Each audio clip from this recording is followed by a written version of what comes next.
As millions of Americans head into a holiday weekend, right now at the White House, the president is making an historic decision. He is deciding if America will launch a strike on Syria, possibly within the next 48 hours. The UN weapons inspectors are pulling out of Syria by midday tomorrow, which clears the way. And the administration argued publicly today that Syria's president is a thug and a murderer, and his use of chemical weapons endangers not only the Syrian people, but the United States and the world. Still, a new poll says half of Americans wonder if a military strike will work or maybe even backfire. Team coverage tonight, the crisis in Syria, and we begin with ABC's chief global affairs correspondent Martha Raddatz in Washington with what the White House says are reasons something must be done. In the Situation Room this morning, the president's national security team huddled to discuss options in Syria, and this afternoon, his Secretary of State presented the most forceful case for a military strike to date.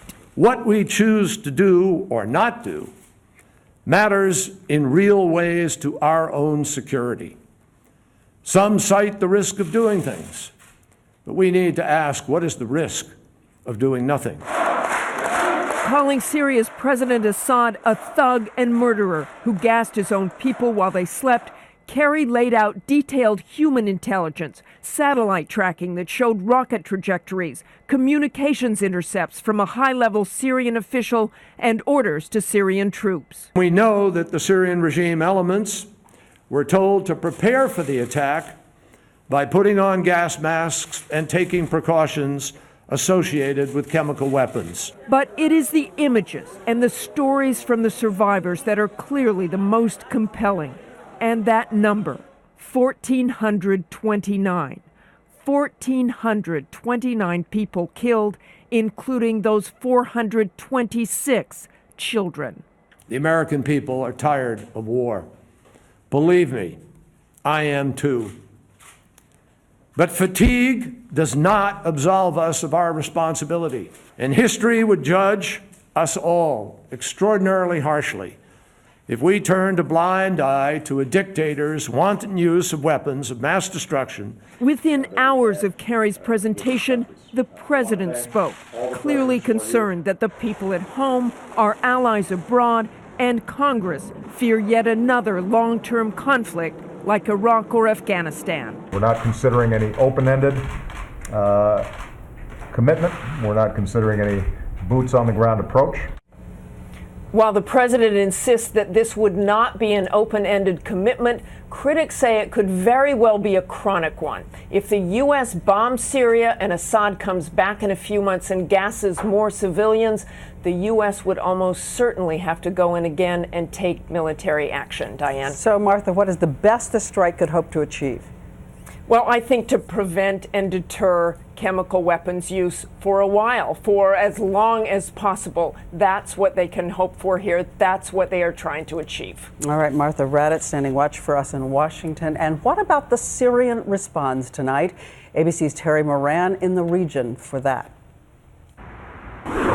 In Damascus today, even as U.S. leaders made their case for an attack, the civil war didn't stop. It didn't even pause. Government artillery pounding away at rebel positions. The shelling hindered UN inspectors as they concluded their investigation. Elsewhere, people just went on with their lives. The lucky ones in cafes, others lining up for bread. But in the palace and the parliament, President Bashar Assad and his government remain defiant and well-fed.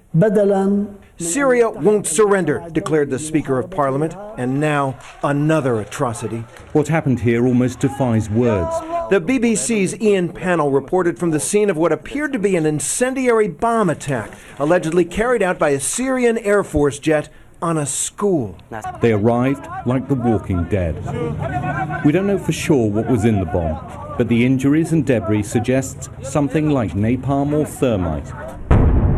The shelling continues day and night, even amid reports that Syrian military bases are being emptied of tanks, missiles, even furniture ahead of the expected U.S.-led attack, so the war can go on afterwards. Here in the Arab world, this crisis has strengthened Assad. He is seen to be defying the U.S. and Israel, and that, for millions of Arabs, is more important than the atrocities he's being blamed for. Diane? Thank you so much, Terry Moran. And now to remind you about the countries taking sides all around Syria, a nation of almost 21 million people. Here is the map. Iran, of course, is on Syria's side, and so is the faction Hezbollah in Lebanon. America's key allies are so close, right there, Jordan and notably Israel. So let's bring in military analyst, former combat pilot, ABC News contributor Steve Ganyard. Steve, what is the first sign our viewers will have that a strike is underway?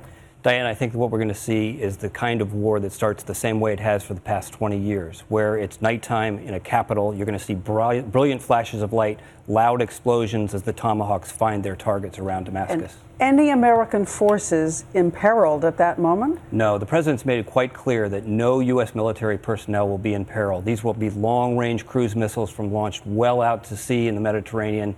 No U.S. personnel lives will be in danger. And the targets themselves, they say limited targets over and over again. What does that mean to you? To me, I think what they'll do is they'll go after the unit that conducted these attacks on the civilians. They know who that unit is, they know where they can be located, and they will punish that unit with military strikes.